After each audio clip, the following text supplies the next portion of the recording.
Hello, everybody. Good morning or good afternoon, depending where you're sitting. Welcome to this second webinar by the Tax Justice Network of our four-part series on definitions that can change the world in the context of the negotiations of the United Nations Framework Convention on International Tax Cooperation. My name is Bob Michel. I'm a senior analyst with the Tax Justice Network.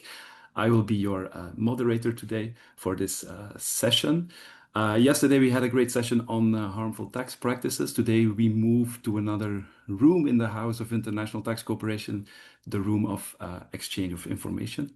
A very important part of tax cooperation for the simple reason that taxpayers and the tax base are very mobile, have no borders, whereas the tax administration and its power to find information is very much restricted by national borders. So countries need to cooperate if they want to enforce their domestic tax law, worldwide taxation. They need to cooperate. That's the topic for today. This is a topic that is important, but it's also a topic where already a lot of progress has been made. 3 decades ago, maybe we were still in the dark ages where countries kind of lived according to the national tax interest. They would not rapidly use their power to find information if it would not be serving their own revenue interests.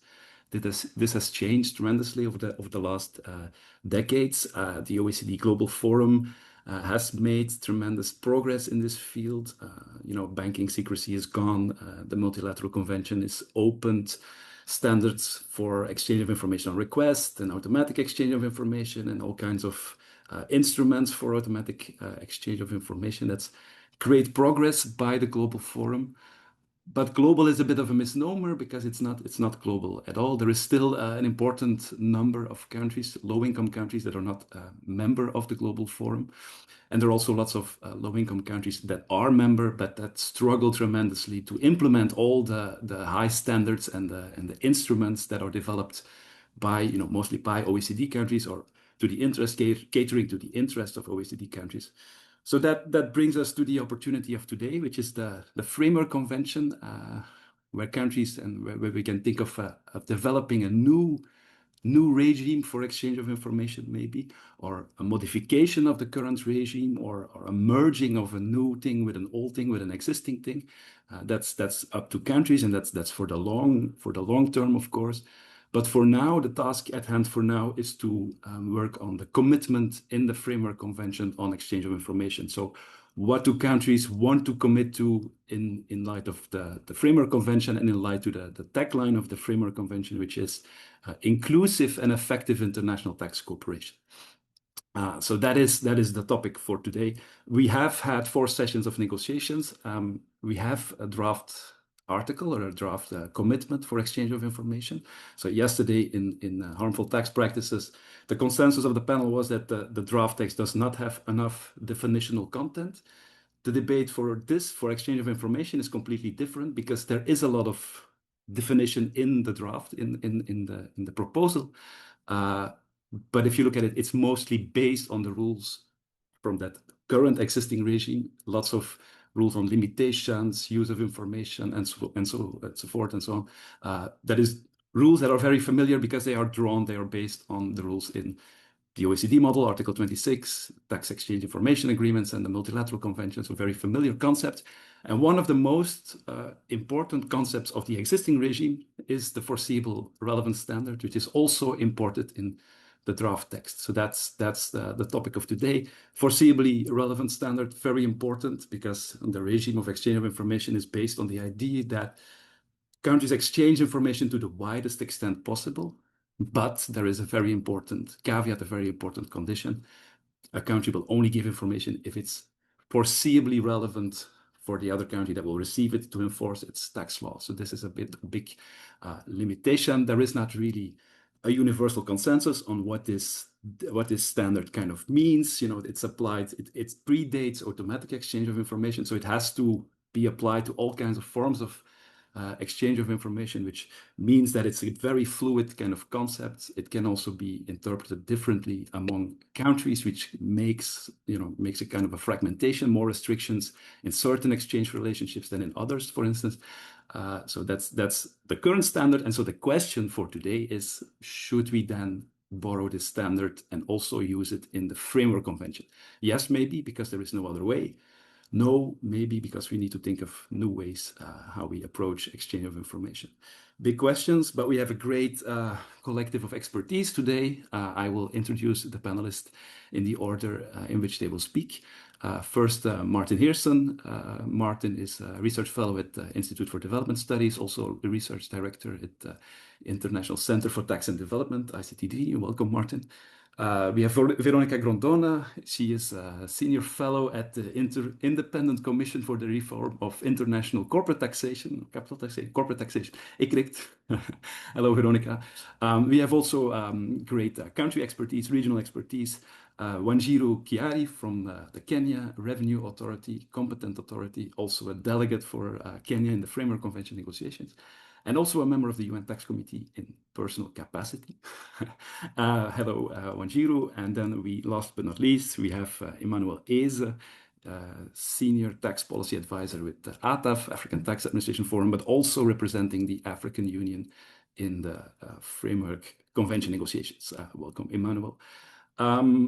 We will proceed as follows. I think first Martin and Veronica will present their take on this topic, and then we go over to Wanjiru and Emmanuel for their views from their national or regional context. And then we do a round of thought sharing, and then we have some time left, hopefully, for some questions from the audience. So audience, if you have questions during the talks, please put them in the chats or in the Q&A, and then we can give them to the panelists. Okay, that's enough for me. Martin, you have the floor.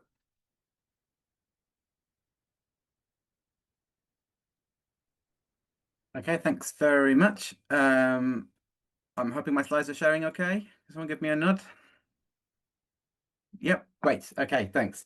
So thanks very much to TJN for organizing this series of workshops. I think it's very timely and exciting to have all of these discussions going on. When Bob asked me to speak at this workshop, I did say I don't have anything specific to talk about really on the topic of foreseeable relevance. And he said that's fine. So I'm going to talk about the context in which this discussion sits, and then I'm looking forward to learning about what that means in terms of the concept of foreseeable relevance and more generally the design of standards going forward. Okay, so I'm going to talk drawing on two bits of research that the ICTD has been working on recently. So the first is a cross-country study that has compared countries' experiences with international tax standards, including on exchange of information, which has been published through 7 country working papers. The link is there. I'll put it up again at the end. We're about to publish the synthesis paper, which summarizes the findings we drew by looking across the different standards and the different countries. And then we've just last week published a paper looking at Nigeria's experience with exchange of information, and in particular with automatic exchange of information. So I'm going to draw a little bit from that as well in the presentation that I give. It's written by 2 people working inside the Nigerian Revenue Service, so I think it's a really interesting inside view of their perspectives. Okay, so to begin with, I want to give you an idea of the practical experience across the Global South with international tax standards, with exchange information standards. So as Bob said, most lower middle income countries are members of the Global Forum. So in the chart I'm showing you here, the dark bars show the proportion of lower middle income countries, and the light bars show the proportion of high income countries. So if you look at the blue bars, you can see about 2/3, a little more than 2/3 of lower income countries are members of the Global Forum. But when you move across to the right and you start to look at different measures of implementation, adoption of international standards in this area, you see that we drop in general below the 50% mark. So the first one to look at is the orange. Now in the orange, we tried our best to compile information on how many countries have, in their most recent available data, indicated that they sent exchange of information requests. Now, we know that about 2/3 of those for which we have information sent requests, which leaves about 1/3 that didn't. But there's a lot of missing data, and we think probably where countries haven't been peer reviewed or they aren't included in the regional initiative reports, it's likely we can probably assume that they haven't been significantly engage in exchange of information, but we don't know for sure. So we have confirmed information that just under half lower income countries have made exchange of information requests, and uh, we think that's about two-thirds of those for which you have information. If you move on to the bars on the right, looking at and here we're looking specifically at, it says country by country reporting exchange activated on the right-hand side, and again, CRS exchange activated. And this is specifically looking at countries who've activated and are able to receive automatic exchange. And you can see here the proportions are far lower. So there's more than 100 lower income countries that are not currently receiving country by country reporting, and slightly less than that. So slightly more than that proportion are receiving CRS data, but it's still less than a third of lower income countries. So there's a lot of work to do to increase access to data, both through exchange of information on request and exchange of information automatically. Another way to look at this is to compare, looking at exchange of information requests, to compare how many requests countries make versus how many they receive. So that's what we've done in this chart here. So you see the dashed line is the 50%, that is the one-to-one ratio line. So any country below that line is receiving more information than it sends. That is to say, it's making more requests than it's responding to. And anyone on above that line or to the left of that line, they are a net sender of information. So most middle and lower income countries are net senders of information, if by this metric. So there is a lot of work to do where countries have begun to participate in the exchange of information regime for them to be using it sufficiently that they are getting as much as they could get from that regime. If we look at, so in our cross-country study, we looked at 7 countries, and 5 of them are in this chart because they had a peer review in the last 5 years. And all of those are net receivers of information. They sent more requests than they received, but they're they're at one end of a spectrum. And so hopefully we can learn something by looking at their experiences that the countries that have not yet mobilized so much capacity to make requests can learn. And that's what I want to talk about a little bit. Another way we can look at this is looking at the time it's taken. So these then are the 7 countries in our study. And we looked at how long it took between joining the Global Forum, which has tended to be when kind of a signifier of countries, lower income countries beginning to join the exchange of information regime. And when they made 10 information requests in a year, that's the first triangle, and 50 requests, that's the second triangle. So this is based on the information we could gather. It depends a bit on reporting years on how you count what a request is. But one of the things that it shows is that the journey is often a decade long from starting the journey towards actually being able to make as few as 10 requests. I think the exceptions on here, I mean, Uganda's a big exception. They move very quickly to get to 10 requests, but they've kind of stagnated a bit after that point. And we think the reason for that is that in most countries, a large proportion of the requests that are being made relate to corporate tax audits. Whereas in Uganda, the initial progress was driven by personal tax audits, personal tax investigations, and they haven't connected that up with their corporate tax auditing process in the same way as other countries have. So it's a long journey. It's been a long journey for the countries that are most successful. I'm looking forward to hearing from Wanjiru about Kenya's experience, because I think Kenya's now up to 1,000 requests in a year. So that's quite an exponential increase in the last few years from Kenya.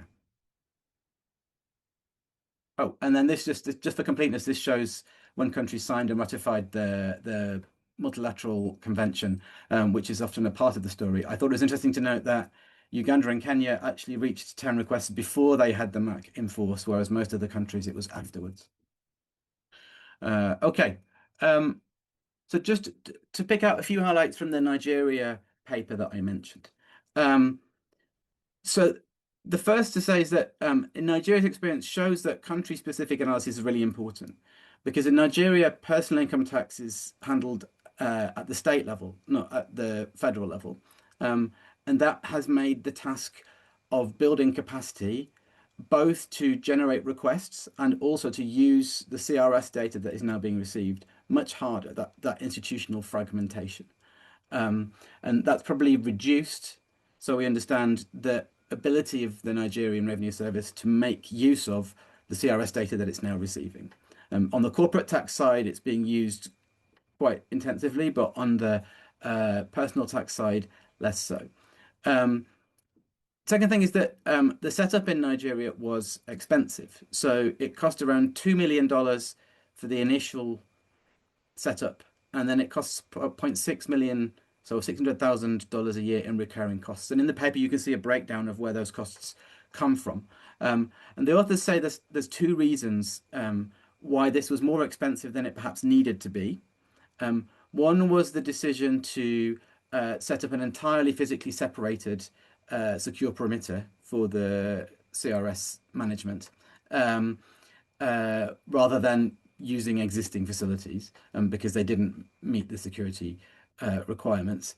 And the second was the use of a commercial off-the-shelf software which has a recurring license fee rather than a purpose-built one. Now I know that ATAF has some plans on this, and I'm hoping that we'll hear about that from Emmanuel to try and help bring that cost down for countries that have yet to adopt. But that said, Nigeria was able to generate in the first year of CRS information $17 million from audits that were informed by the CRS. And that's on top of the voluntary disclosure scheme that it ran prior to CRS, which raised about 10 times that. And one of the things we see is that the CRS data and the country by country reporting data that Nigeria receives through automatic exchange informs and increases the use of exchange of information on request. It can help to meet that standard to make a request and to guide the decisions about where to make requests.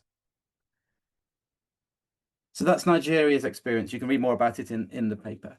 So I wanted to finish just by talking about 4 implementation challenges that we identified looking across the different countries and maybe reflecting in a few words on what that might mean for the UN Convention.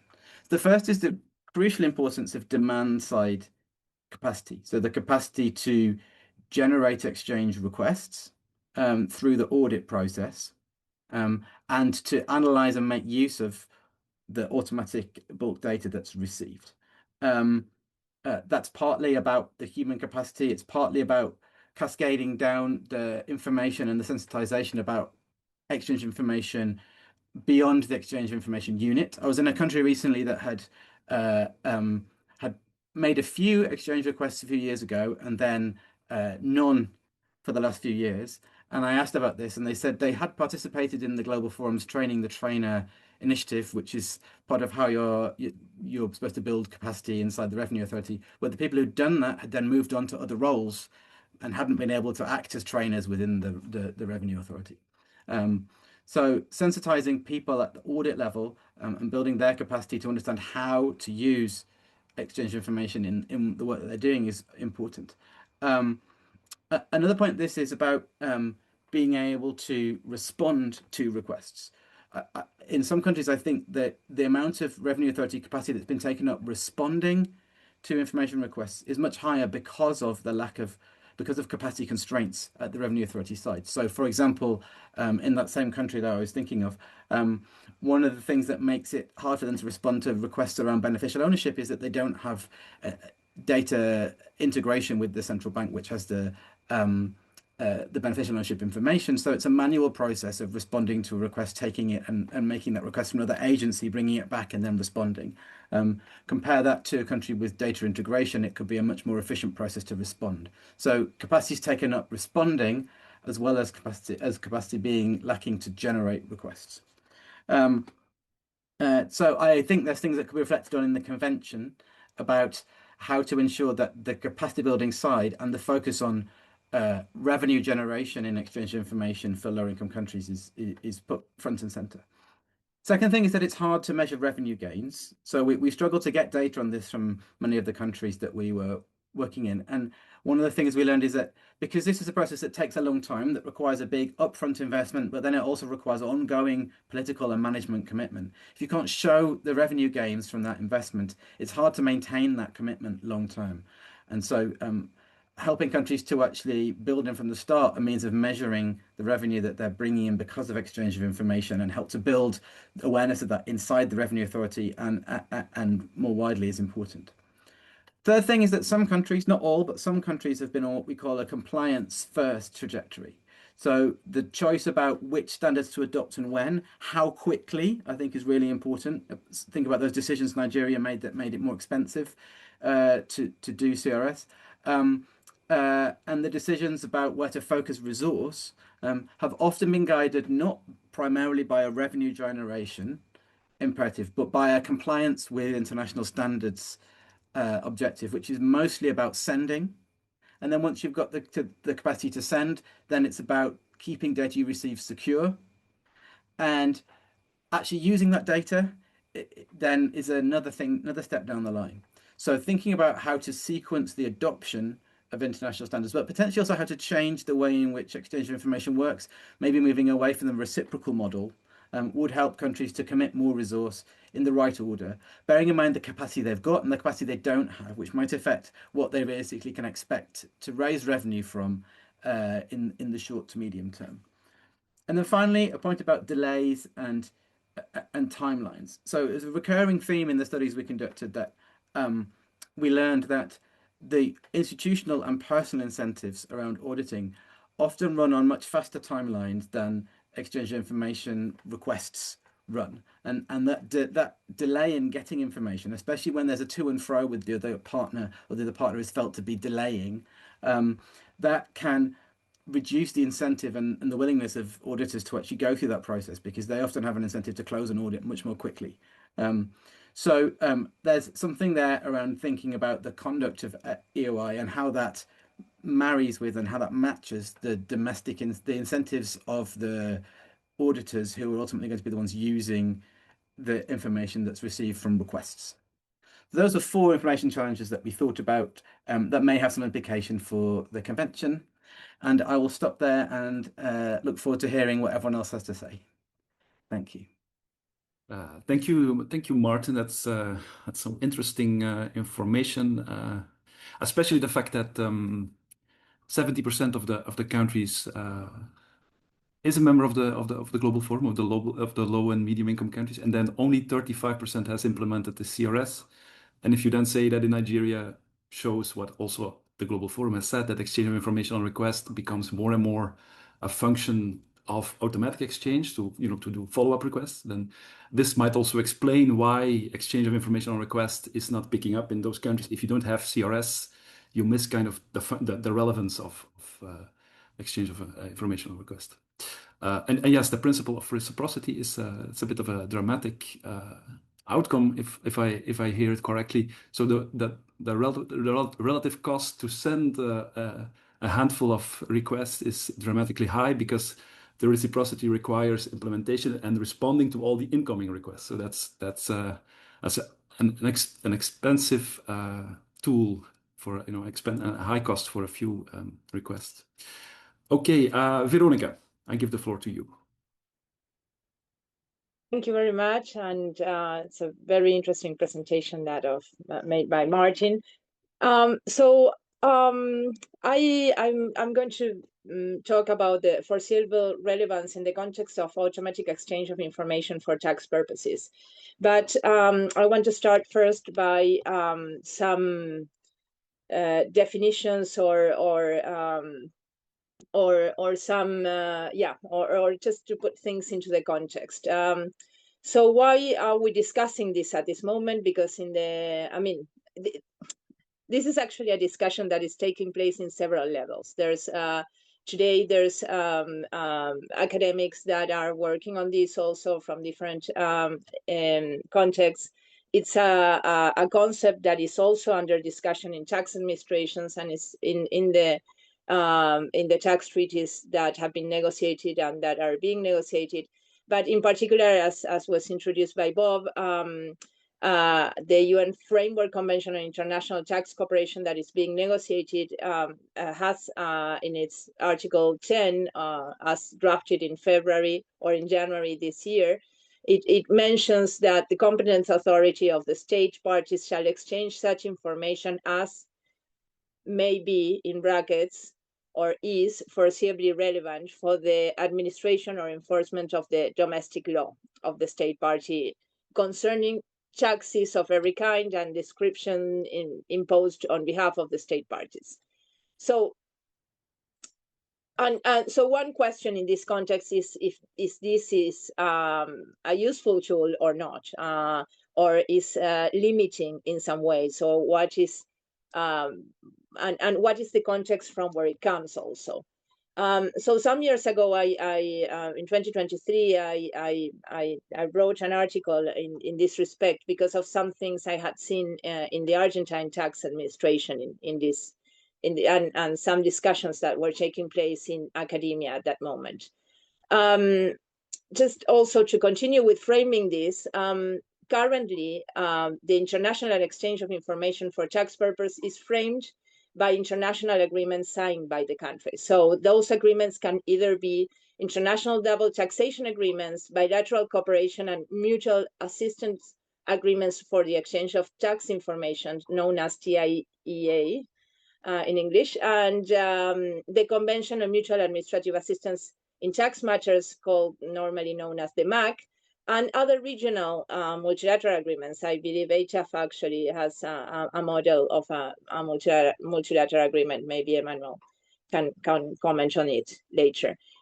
But all these agreements are understood or are interpreted in combination with national legal frameworks also. They are not an abstract concept. There needs to be some legislation in place and enabling actually the exchange of information and the lifting of fiscal secrecy for the exchange of information.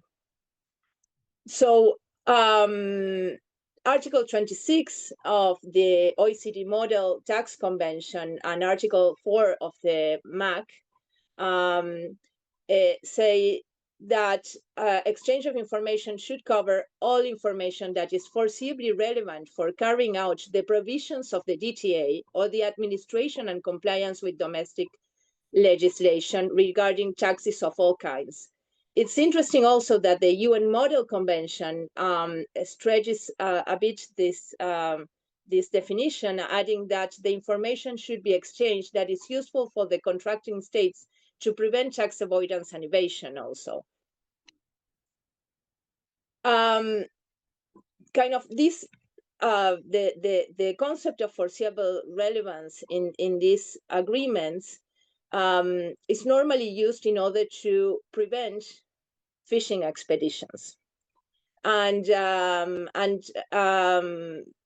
so the interpretation there's a limit in this criterion, and as I was saying before, when I wrote this article, there was I had seen in Argentina at least, but in Europe also, some researchers from academic background saying that automatic exchange of information was actually against the concept of foreseeable relevance and that it constituted a fishing expedition. But actually, if we understand the concept of foreseeable relevance and the fact that exchange of information takes place under this concept, then for me it's quite direct to see that there's actually no fishing expedition in automatic exchange of information. So the interpretation, as I was saying also, of the agreements is done in relation to domestic law. So sending information to another jurisdiction that is not foreseeably relevant or that does not have that is not done in the context of that agreement could be considered a violation of tax secrecy in the country that is sending it, and in the national framework. So actually, I think this concept, I mean, we can discuss different alternatives to foreseeable relevance, but it is currently kind of entrenched with the possibility of sending information to another country.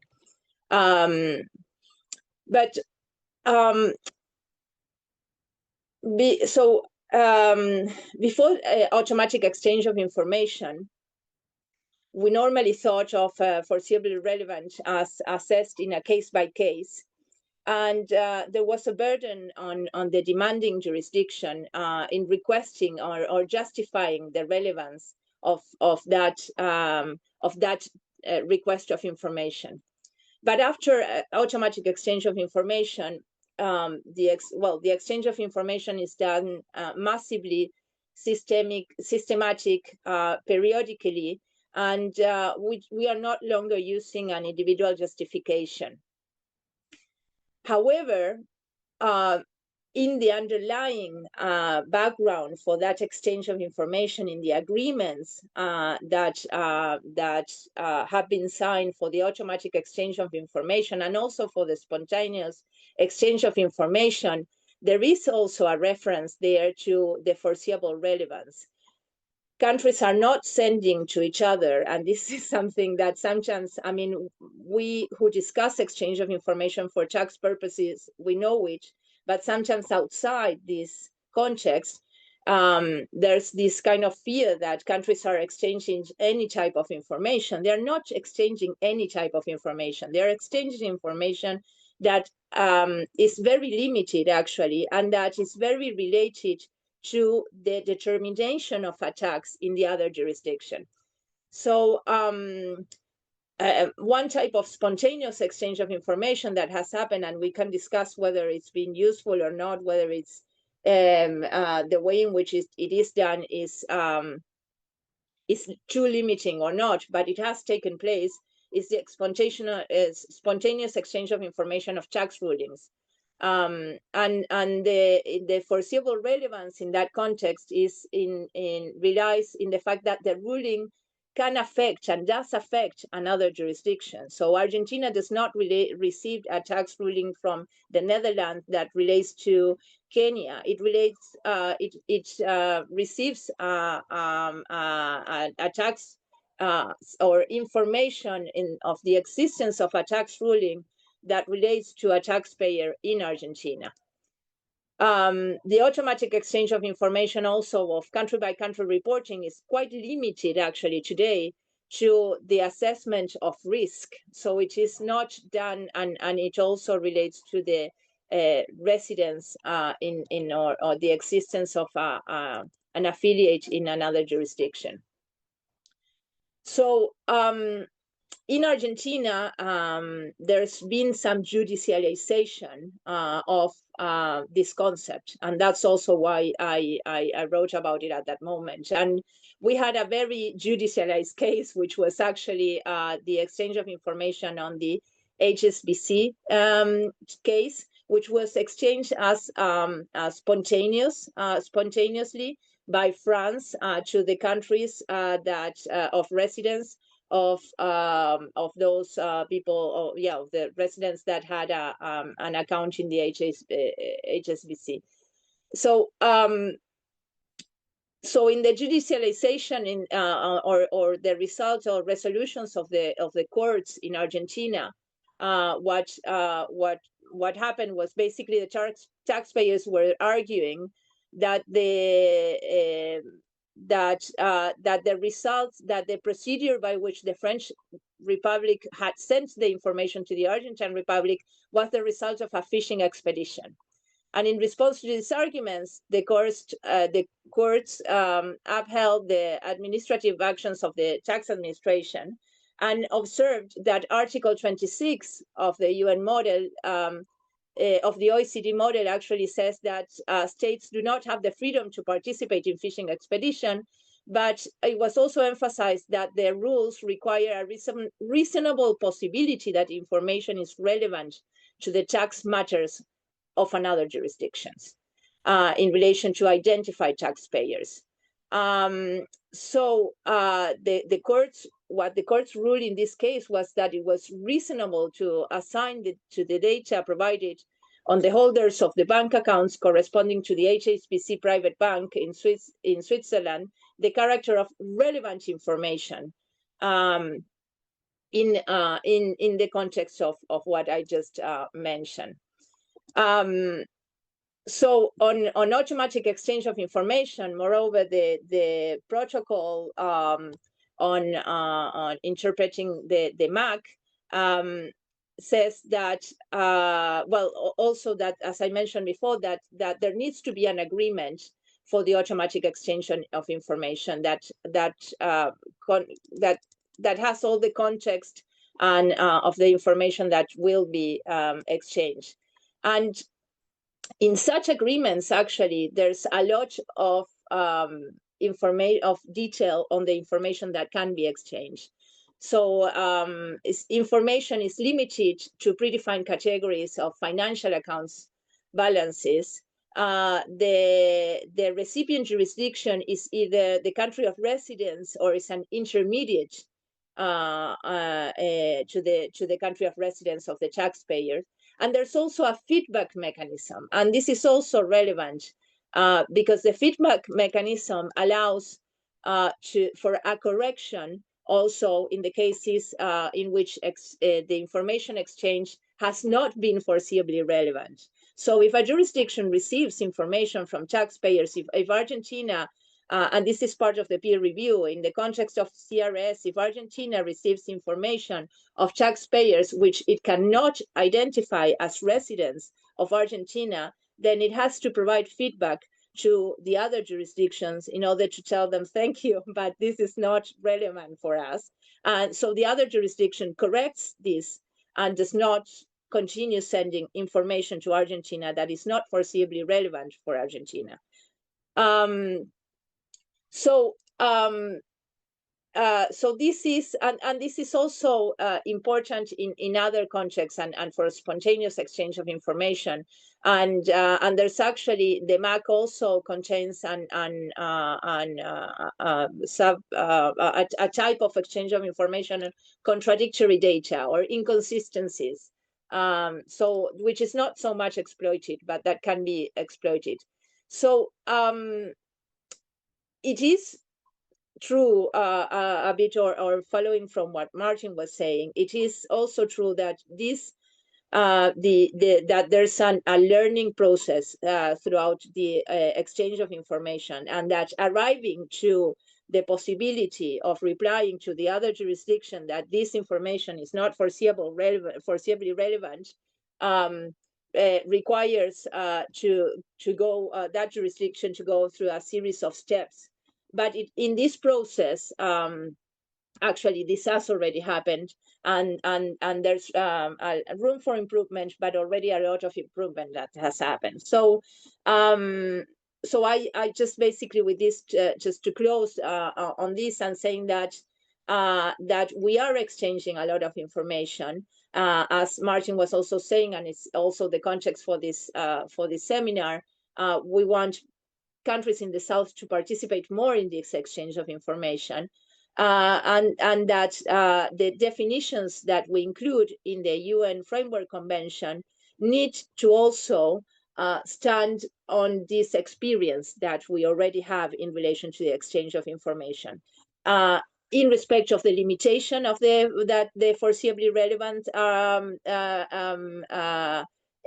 concept implies, but also in respect of and has implied for countries of the South, but also in respect of the possibilities that this concept provides in terms of the exchange of information for the future. So that's all I have, and thank you. Thank you, Veronica. That's interesting. An interesting analysis of the.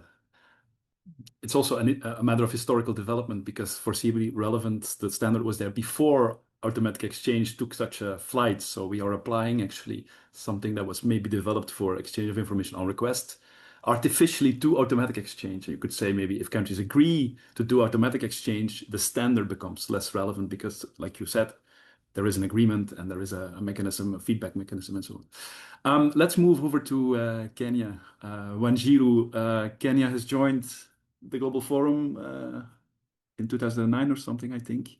What are the experiences? Is Kenya getting the information that it needs, that it was expecting to get? How is the process of implementation? Also the CRS. And most importantly, what are the expectations of what the framework convention can do for a country like Kenya in the field of exchange of information? Over to you. Thank you so much, Bob. Thank you to TJN for organizing this very relevant series of webinars. And also thank you to Veronica and Martin for their very valuable insights. Just to take you through Kenya's experience in implementing the standards and then some of the concerns and some of the issues we face in our implementation. And then lastly, as you've said, we'll just look at what we're expecting, especially from the Framework Convention. I'll just focus on the three main forms of exchanges that we implement. I think Veronica touched on one, which was on spontaneous, but I think we'll just look at exchange of information on request, CRS, and CBCR. We were implementing exchange of information and request in terms of our tax agreements, our tax treaties. We have 15 tax treaties which are in force, and those were actually being implemented before we joined the MAC.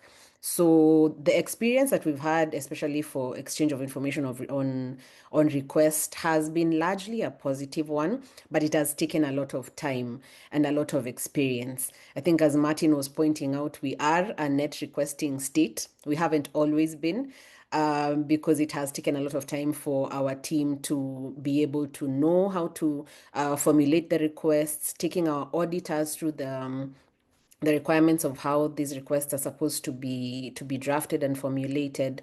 So given the time that we have spent doing this, we actually send requests about 3 times more than we receive. And I think that's actually a very good number, especially if we're comparing it with other developing countries.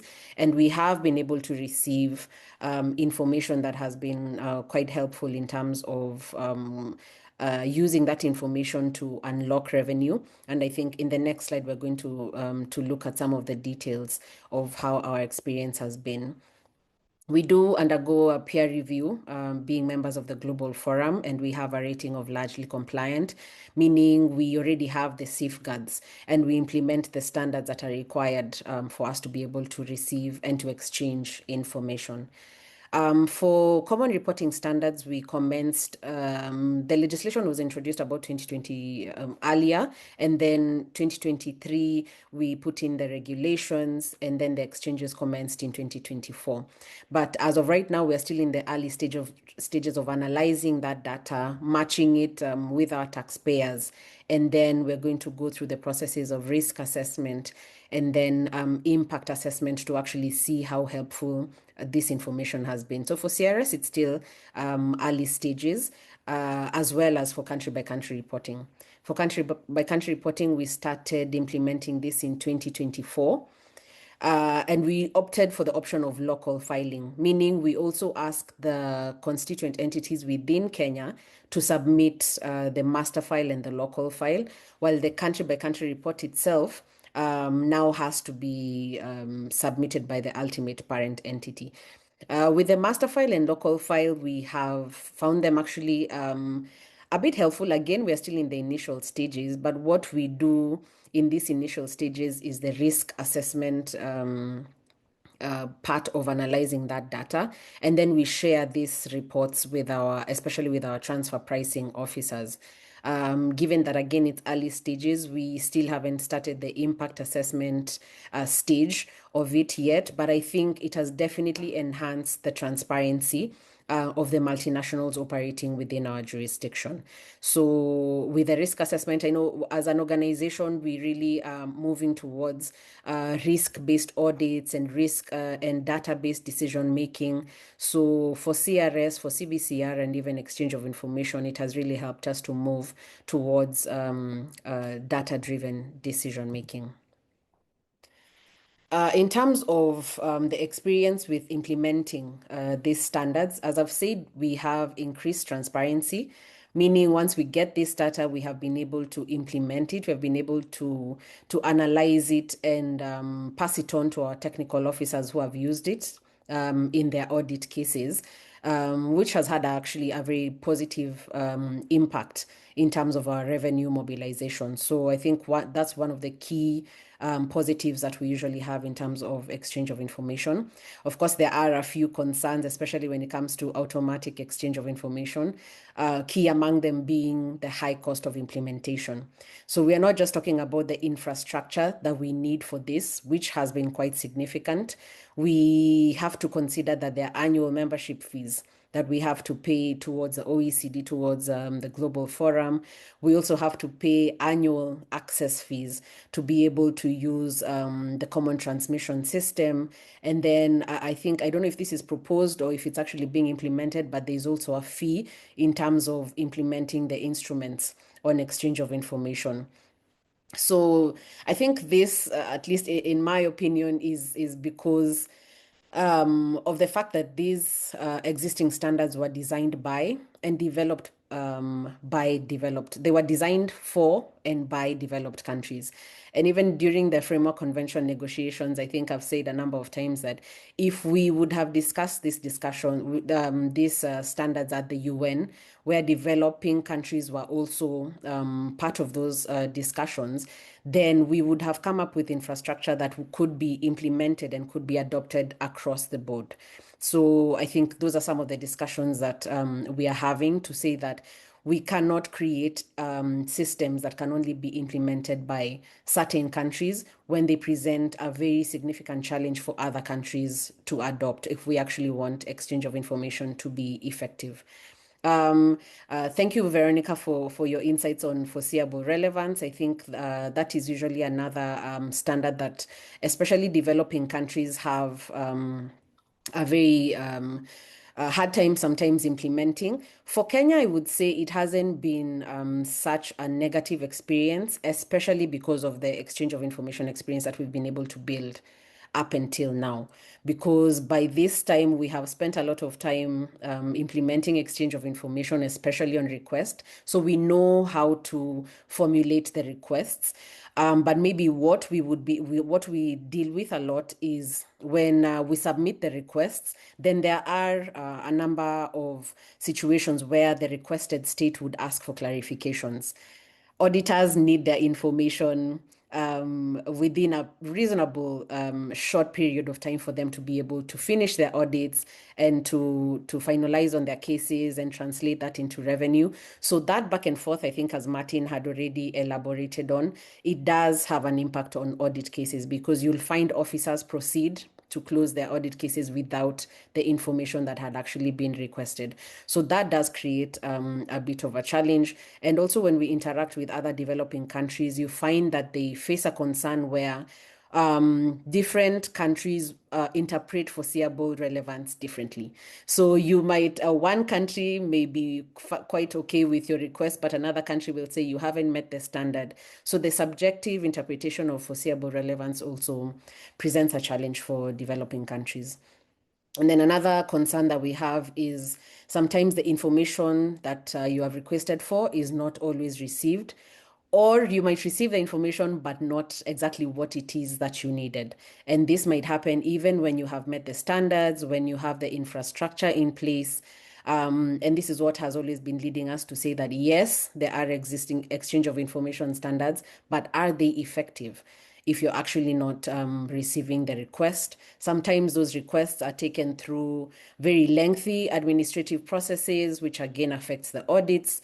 The requirement to notify the taxpayer, again leading to either information not being received or delays in receiving the information. Again, if information is received a year from when it was requested, the audit has already concluded and the auditors have moved on. So the process ends up not being very effective.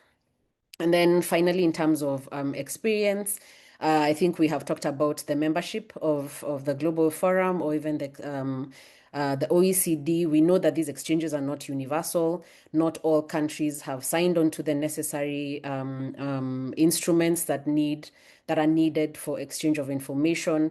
And if that happens with a key trade partner, then you're not able to get information in terms of multinationals that are operating within your jurisdiction. Again, meaning that whatever it is that is existing right now cannot be said to be fully inclusive or fully effective because it's not universal in nature. So as I think Bobby had said in your opening remarks, there is a great need for international tax cooperation in all aspects, but especially when it comes to exchange of information. So for the terms of reference, for the ongoing negotiations at the UN, I just wanted to run us quickly through the relevant objectives, principles, and commitments so that we can look at what it is that we're expecting out of it. One of the main objectives of the Framework Convention is that it should be fully inclusive and it should provide for effective international tax cooperation to establish a system that would allow for that. One of the key principles is for universality in terms of the approach, and especially taking into full consideration the different needs, priorities, and capacities of all countries, especially developing countries. And then the relevant commitment when it comes to exchange of information is on effective mutual administrative assistance, which encompasses exchange of information. So when we look at the existing standards, we see that where foreseeable relevance, for example, has been included in the current mechanism is under the UN model, which reflects the OECD model. The interpretation of this standard, as Veronica had said, is that the intention is to provide exchange of information to the widest possible extent without allowing for fishing expeditions. Whether that is what happens in practice really depends on the country, but you do have quite a number of developing countries saying we don't receive the information that we request for. And a lot of countries do hide behind the foreseeable relevant standard. The UN model commentaries actually say that they used the word foreseeable relevance in the interest of conformity with OECD. And we find this in the UN commentaries. And this can actually be said, depending on who's looking at it, to be a disservice to developing countries. Because if the UN model was developed to provide fairness of allocation of taxing rights, especially when it comes to developing countries, then there probably should have been a better way of interpreting the standard of foreseeable relevance other than chasing conformity with the OECD. But what the UN model goes further to say is that while we have adopted foreseeable relevance, countries may agree to an alternative formulation. What countries can replace this with is saying as necessary or as relevant or may be relevant. So even under the UN model, we do see flexibility being allowed. And this is what we are actually even basing our position in the Framework Convention on. So when we go to Article 10 of the current draft, we see the concept of foreseeable relevance being bracketed at this stage. So the options are to say that information shall be exchanged as may be or as is foreseeably relevant for the administration or enforcement of domestic laws. And what the Africa Group has actually submitted in terms of both written comments and also our interventions during the negotiations is that we do not want foreseeable relevance to be adopted within the Framework Convention, and we want the words as relevant to be adopted within the convention. So we don't want, the reason we are at the UN is because of concerns around the existing standards.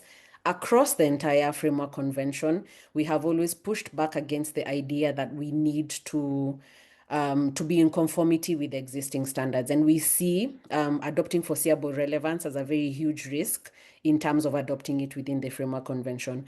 We do see a possibility of elaboration in terms of the standards, but in the protocols and not necessarily within the Framework Convention. And that will allow countries to have negotiated in terms of how we're going to implement and even interpret those standards.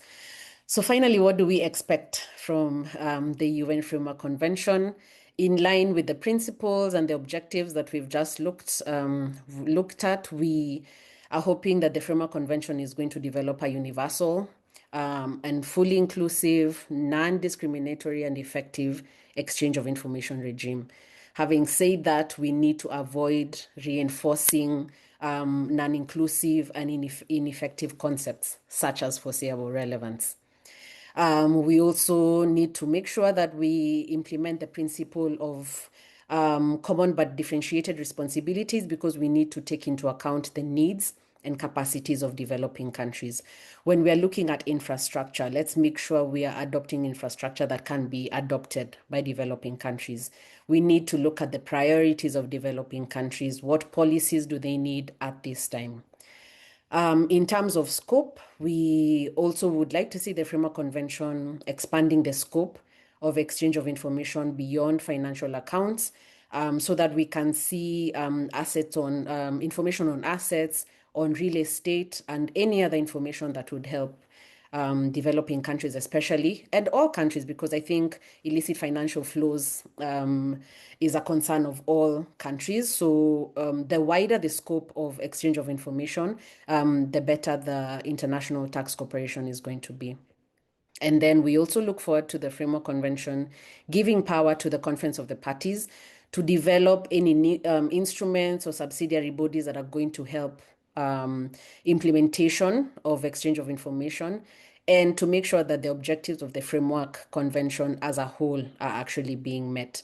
And this can be done through, for example, addressing public country-by-country reporting, providing for global asset registries, maybe within the UN framework itself, and basically just ensuring that the Framework Convention and its objectives are met. That's it for my presentation. Thank you so much, Bob. Thank you, Wanjiu. Very interesting. I will remember the idea not to reinforce concepts that have proven to be not inclusive. I think that's a good guideline for the negotiations. For the audience, if there are questions, please don't hesitate to drop them in the chat or in the Q&A. We can ask them later. But now we are going to hear from Emmanuel Eze. Emmanuel, if you're there, the floor is yours.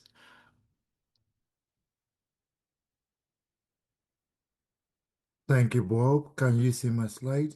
I can. Good afternoon from Pretoria, colleagues, ladies and gentlemen. I am glad to be part of this discussion, and I want to thank the TJN for bringing up this discussion at this very critical point in our engagement negotiating with the United Nations on the United Nations Framework Convention on International Tax Cooperation and related instruments. The good thing about being the last speaker is that a lot is already said about the subject matter, and you only come in to add. And to that extent, I want to thank colleagues who have come before me, who are from Martins to Veronica to our own Wanjiru, and among others. I thank you for the insight you have brought to this discussion. From the continent, you would have got a bit of insight from what Martins laid out, as well as what Wanjiru have clearly also laid out. But just to add a bit to it, we first look at the positive side. I started off by Bob. All is not gloom, but what we have seen from the little success recorded is indicative of what could be the kind of impact that effective and inclusive exchange of information could have on our DRM and our effort to raise resources for development in the continent and elsewhere. So from our last check in 2025, we have about 11 functional exchange of information units. When you bring it down to automatic exchange of information, is a lot less. Within that 11, you may have between 3 and 4, depending on how you look at it, but yes, should be around 3 or 4. For the year 2025, we realized that about 1,756 requests were sent out of the continent. from around 23 countries.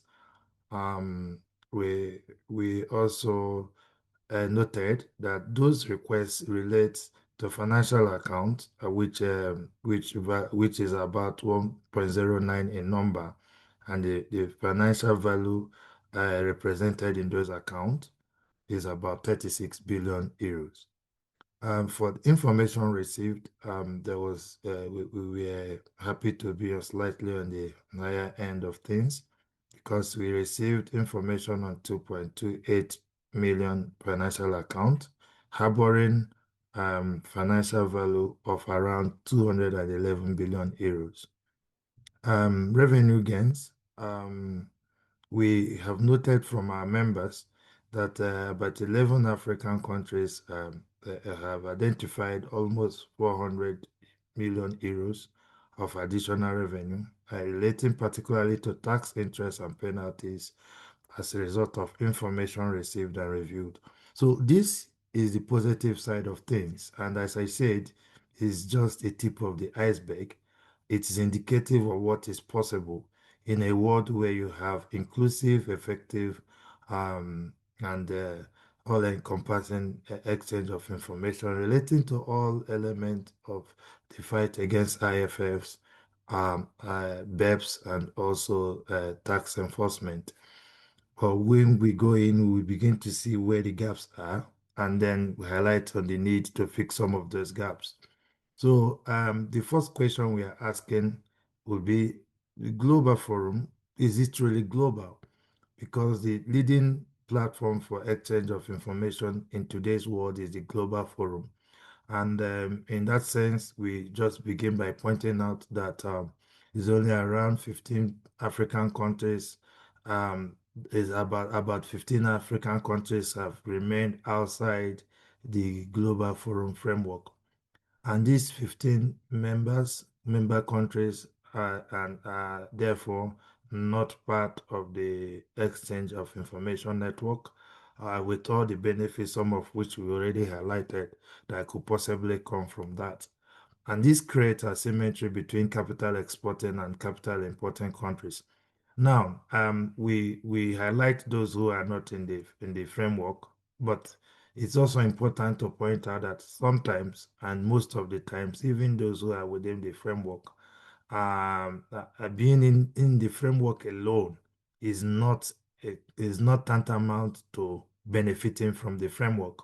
So to put it very simply, there are our members, some of our members who are in the Global Forum, but they have not benefited anything from the Global Forum. Some of them have not implemented any of the standard. Some of them are in process of implementing the standard, and others may not have resources to implement the standard. But what we see at the global level, or from the Global Forum, is that each time a member signs onto the forum, it is celebrated as though signature or ascribing to the forum alone confers benefits of exchange of information on members. That's exactly not the case. Now, what are the key suspects as to where we are today with respect to Global Forum and implementation of the different exchange of information standard, EOI, spontaneous exchange, and AEOI? We have limited treaty networks.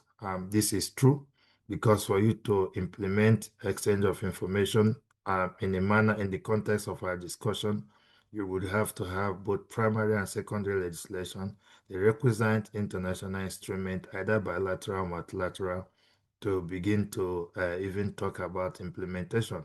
Then you have delayed access to information.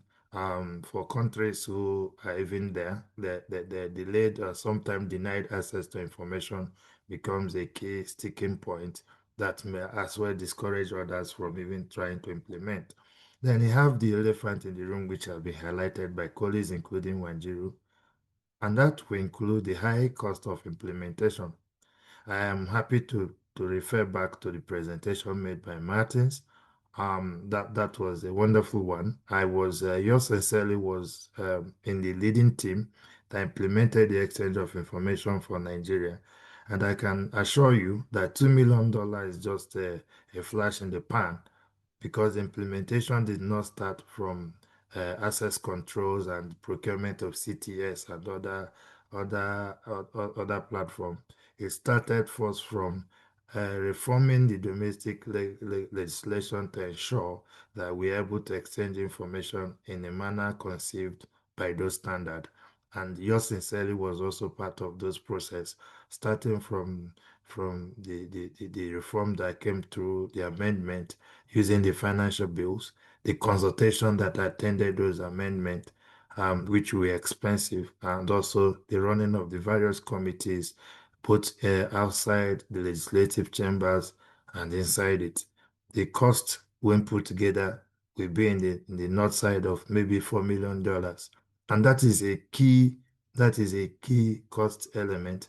And this is happening where the lot of people who are in charge of powers or the decision making in the both the tax administration and the government do not see the immediate benefit, because as at the time you are pushing it, they are just concept. They do not see the immediate benefit in terms of financial resources that will result from the implementation of those standards. It is only when you have successfully implemented and it is bringing money by way of additional assessment, those are the times they begin to see the value. But at the conception level, it's very difficult to convince them to invest such heavy amount of money in anticipation of returns that they deem not to be sure. And when you put it in the context of the less buoyant economies in the continent, you will begin to see that from 3, 4, or even $1 million is big amount of money for someone to put in a project such as implementation of those standards. So these barriers are there, and they are really causing a lot of discomfort and inability of our members to catch up. But on the other hand, there is also base erosion, profit shifting, illicit financial flows, which are running wide as a result of the absence of this very standard. And I say this bearing in mind that a standard such as CRS, if well implemented, could beam a lot of light on activities, some of which can pass up as illicit financial flows, and also lead the path to bringing the corporate to account in terms of both tax payment and related actions. So now the key point we are trying to make is that lack of EOI access, lack of countries' access to accurate and relevant information is not just a mere administrative weakness, it is a structural inclusion problem. And if only when we look at it like this that we're able to conceive adequately what success should look like in terms of exchange of information in the ongoing discussion at the United Nations. So at ATAF, what are we doing at ATAF? We have AMATEM, which Veronica rightly referenced. AMATEM is the continental or regional equivalent of MAC. And with AMATEM, we are telling our members, if the foreign standards are very high, let's start something regionally to ensure that we're able to exchange among each other. We have also looked at the cost of subscription, which was highlighted by Wanjiru. Subscription both to the Global Forum and the relevant infrastructure like CTS and other applications. And we are also building an IT related platform that may help our members exchange information. ATAF working with government of Zambia and the other stakeholders like World Bank are in the thick of the development of this platform. And hopefully that will bring reprieve to our members and possibly copied by other regions. Now, what is the popular narrative on the street? The popular narrative is that the continent does not have capacity. But beyond this capacity narrative, what do we see in the field as field officers working in the continent and interacting with members on the daily basis? What we see is that there are deeper realities that goes beyond the capacity narrative. And these realities, some of them I've already highlighted in the previous slide, but suffice it to say that it will also include the strict confidentiality requirement. I have the unfortunate privilege of being part of those that led several OECD peer review missions before Nigeria was accredited to exchange information automatically. And I can tell you that the confidentiality requirement is one of the major cost drivers of the implementation metrics. It is also one of the most difficult to be met. Access controls, expensive systems, among others. This is very high, too high even for some developed countries. Then I've spoken about high compliance threshold. I don't want to repeat that myself on that one. But there are also the issues about reciprocity expectation that disadvantage developing countries. I was part of the team that tried working with Working Party 10 of the OECD that tried to review in 2020 the standard CBCR standard.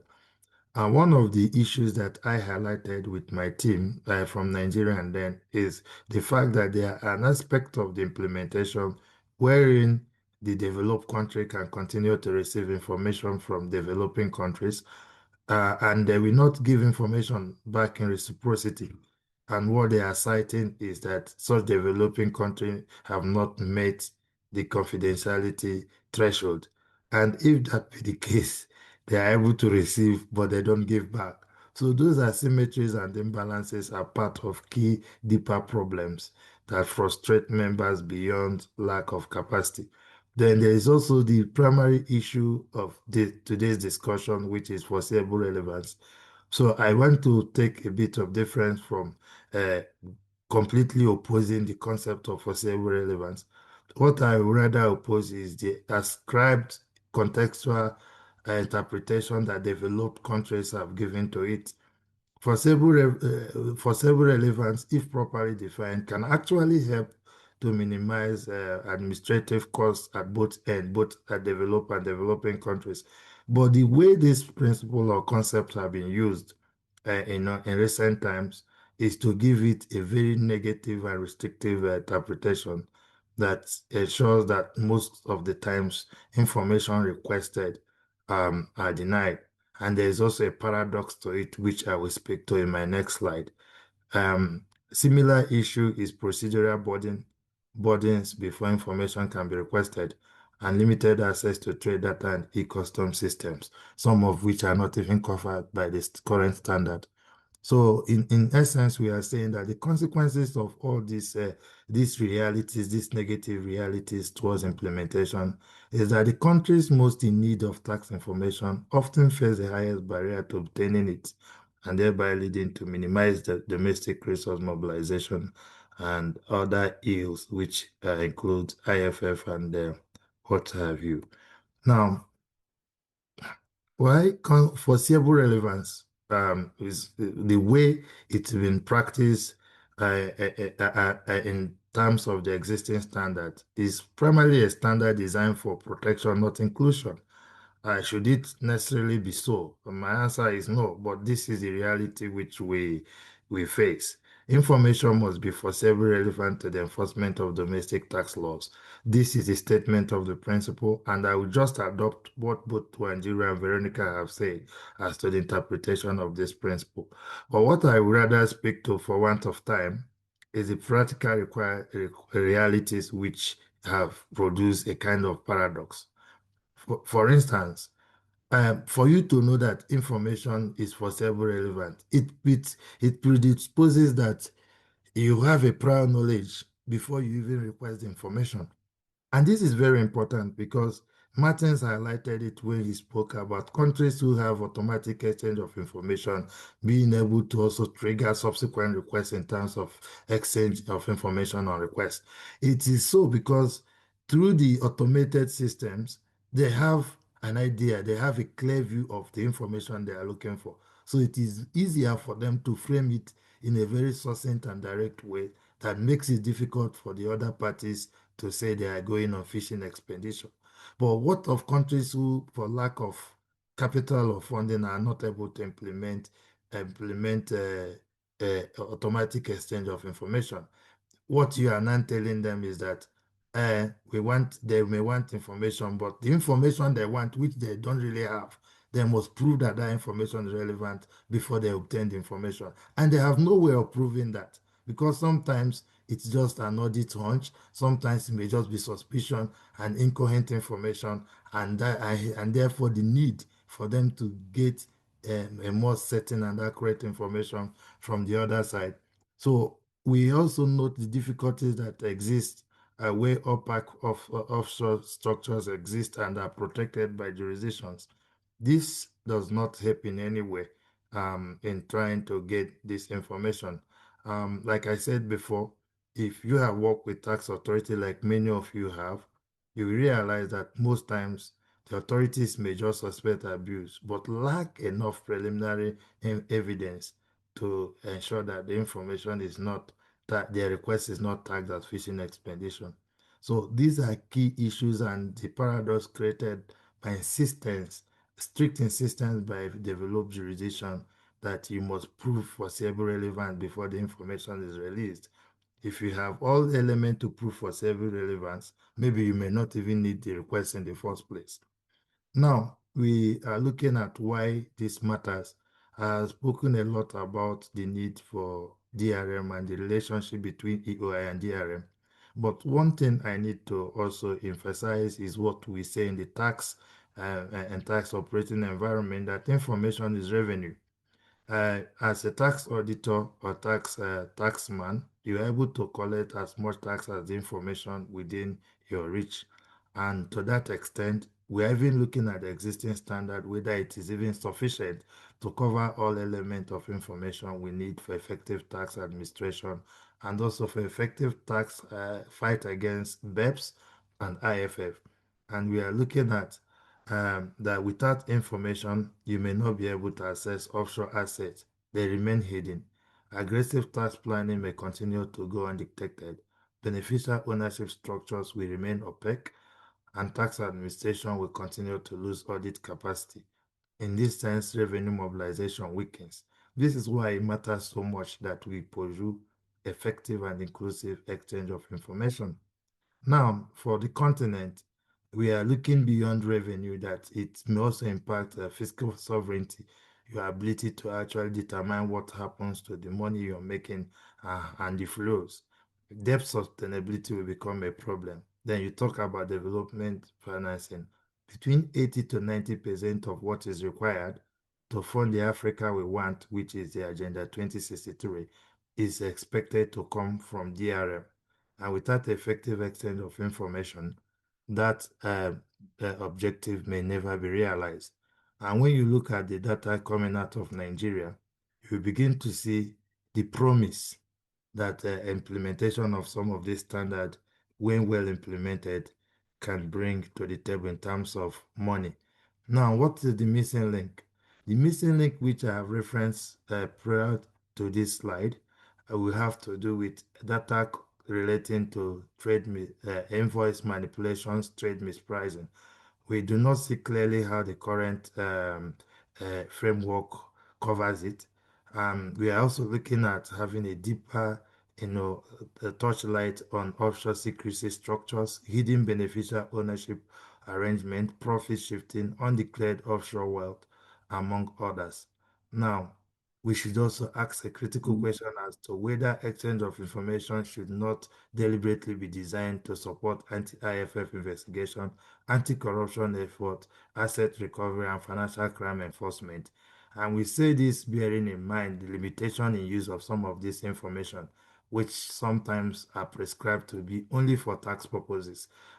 What if other crime directly results or are discovered with respect to this information? Now, Emmanuel, sorry to one, interrupt. Can you wrap up because the time is running out fastly, and we would like to have a round of interventions. Thank you. All right, Bob, I will wind down now. And I went down by skipping a few slides, but also saying that one of the key opportunities we have now is that whatever we found to be wanting in the current design, we can now bring on board in the ongoing discussion at the UN.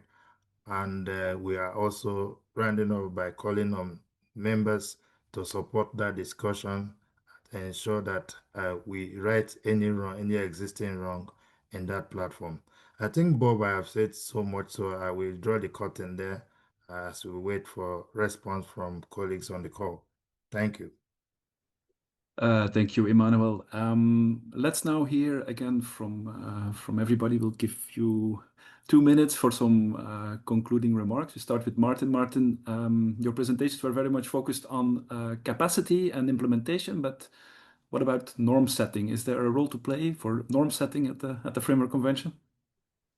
Thanks very much, Bob. And thanks to everybody. I found this really interesting discussion, and I've made some notes on what we might want to look at in terms of changing the content of the way in which exchange of information standards are drafted to benefit the Global South. Because I think there's two parts to that. One is having a clear agenda for what's wrong with current standards from the perspective of lower income countries and how they can practically be addressed. And in my experience, talking with people in revenue authorities, I've heard different perspectives on this about which parts of, for example, the data security requirements are necessary and which could be reduced in strength in order to make it more practical for resource-constrained countries to comply. And how desirable that would be, given that maybe there are many revenue authorities that could do with stronger data security requirements outside of the exchange of information system. So I think having that conversation, and I've made a few notes about different things here that Wanjiru and Emmanuel said in particular that seemed really pertinent to that. So how could we redraft the content of standards and the way in which we think about then what the international standard is? Because in the language of the Global Forum, the international standard is not like, it's not so much the content, it's the requirement for what you have to do.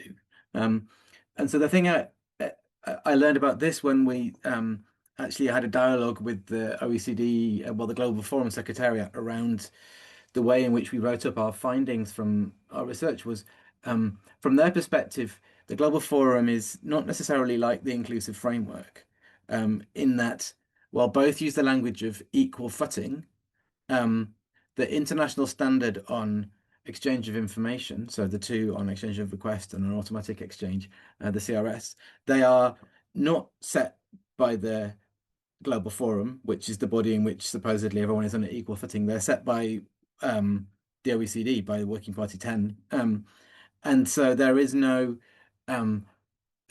formal claim to inclusiveness in standard setting in exchange of information from the OECD in the way that there is on corporate taxation. And I think that's something for us to keep in mind here, that the playing field is, as Emmanuel said, not inclusive by definition, and that's an accepted point by everybody, I think, to start with. So how can we rewrite the standards to make them more suitable to the context of lower income countries and the needs of lower income countries? And how can we ensure that going forward through the UN Convention process, we create a genuine level playing field in standard setting as well? Thanks. Thank you, Martin. Veronica, we heard Emmanuel and also Wanjiru talk about illicit financial flows, and there is also a lot of administrative cooperation in anti-money laundering. Should we not kind of make the standards aligned, also like the threshold? Like foreseeable relevance is a tax thing, but in anti-money laundering there is also certain thresholds to cooperation. Is this, do these fields align or not? Or yes, thank you for the question. Actually, for me, that's a very that's part of my personal obsessions to get that right in this framework convention. As I mentioned before, I mean, agreements are understood, or exchange of information are understood in the context of the agreements that frame that exchange of information. So if the agreement solely talks about taxes, then the exchange of information can solely be about taxes. So, and particularly the MAC actually says that the exchange of information relates to those taxes that are mentioned as part of the agreement, but not for customs. purposes. So customs, for instance, the use of the information exchange under the MAC for custom purposes would be for another purpose, would not be for taxes. So it is important to get this right in the convention. So if the convention is going to aim to address illicit financial flows, it is important that the exchange of information under this convention is not restricted to taxes. Because afterwards, what we would like to do is use that information for other purposes, such as addressing customs, smuggling, anti-money laundering, and maybe corruption, other purposes. As I said also before, this will be interpreted also in the context of the national legislation. So if the national legislation of a country does not enable for fiscal secrecy to be lifted in order to share information with the FIU,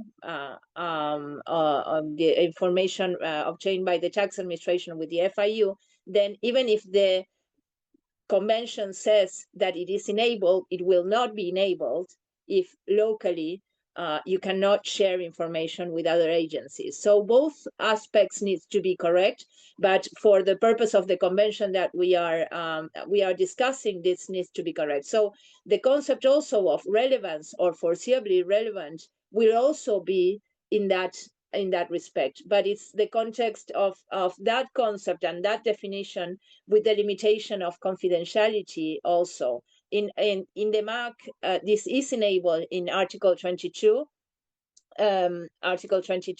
paragraph 4, which basically says that the information can be used for other purposes in as much as the two parties to the convention enable such other use, and that and a specific authorization has been demanded for such other use. So yeah, so that's a relevant point. Thanks. Thank you, Veronica. Wanjiro, given the time limits, maybe you can answer one of the questions we got. Sol Picciotto is asking a bit more details on requests that have been refused. They come back to Kenya, for instance, for more additional information. Do you have more kind of cases? Can you describe a case or so? Thank you, Bob, and thank you to Sol for the question.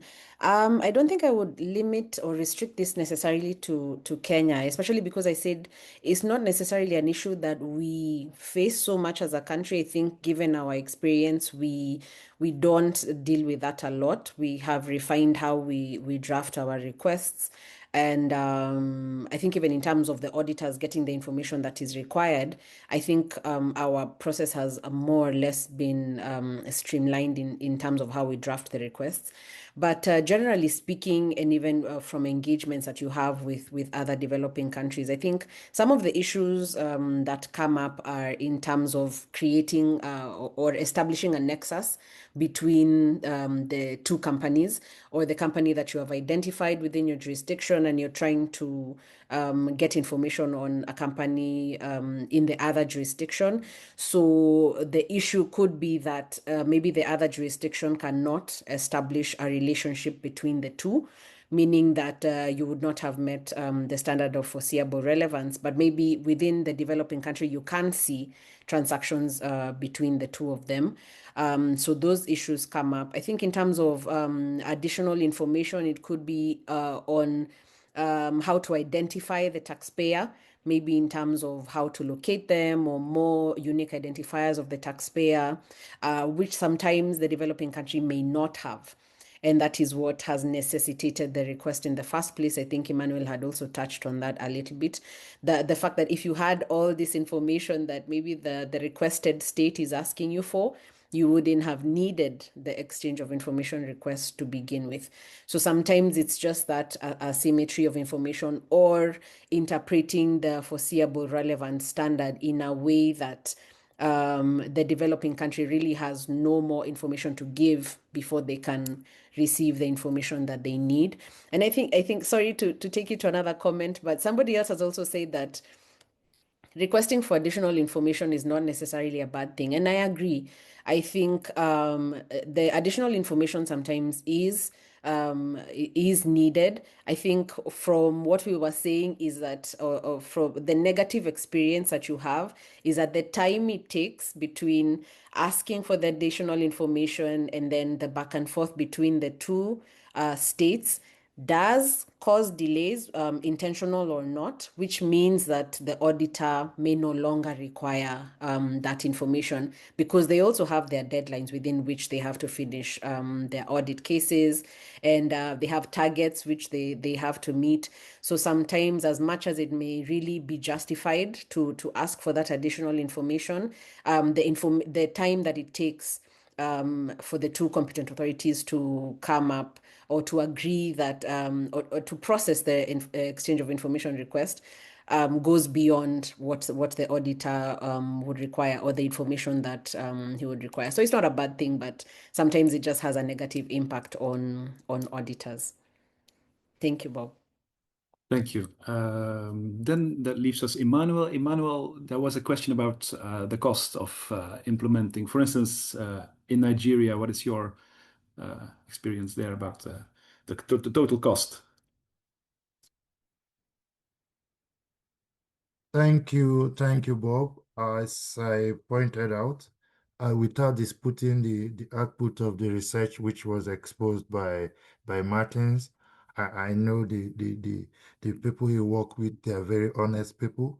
But I'm saying there is the outward cost which could be seen from the cost of procuring the operating building itself and then access control mechanisms.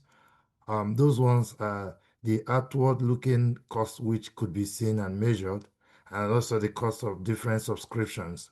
That, I think, is what have come up to $2 million, as stated in that report. But having laid in that process, I can tell you that the implementation did not start from procurement of those platforms or the building itself. The implementation started from the policy and legislative reform, which took almost 2 years before we got to a place where we have to procure those instruments. So to that extent, I think the total cost will be closer to $4 million than $2 million. And that is just my hunch feeling from the experience I had. Yes, that would be my answer. And again, it's not really much of how many millions that is involved.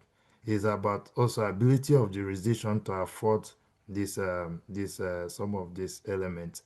$1 million may not mean so much for Nigeria, but for other countries which are less viable in terms of resources, that may be quite a lot. And that's why we emphasize on the high cost of entry barrier, the high cost of entrance in terms of implementing those standards. Thank you. Okay, thank you, everybody. I think we are past our time, so we sadly enough have to close the session. This is something we could kind of talk for more hours. I feel lots of things to discuss. I think we're all looking forward to how this continues in the negotiations in the next session. This leads me to thank, on behalf of the Tax Justice Network, our panelists, Veronica, Martin, Wanjiru, and Emmanuel. It was great to have you with us.